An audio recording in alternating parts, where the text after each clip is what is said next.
আমাদের আসলে কোনো দল নাই, আমরা বিএনপিও করি না, জামাতও করি না, আমরা এনসিপি করি না, আমরা গণতন্ত্র আমরা হচ্ছে জাতীয় গণতন্ত্রকামী সরকারপন্থী দল। সেনাবাহিনীর গাড়িগুলা যায় রাস্তা দিয়ে, মানে ব্যালট বাক্স নিয়ে বা হচ্ছে গার্ড দেওয়ার জন্য, তখন রাস্তা থেকে মানুষ দুয়োধ্বনি দিছে ভুয়া ভুয়া।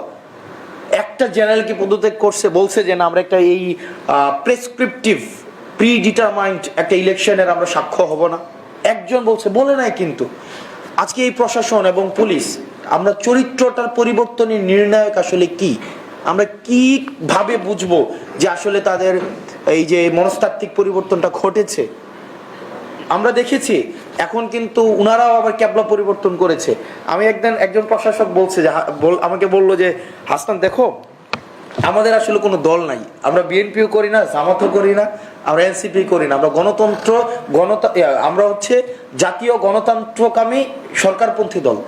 ওনারা হচ্ছে ন্যাশনাল কারেন্ট পার্টি, মানে ওনারা হচ্ছে এনসিপি ন্যাশনাল কারেন্ট পার্টি, মানে যে পার্টি থাকবে ওনারা এই পার্টিকে সার্ভ করবে, অথবা যে party likely to take over next ওনারা ওইটাকে সার্ভ করবে।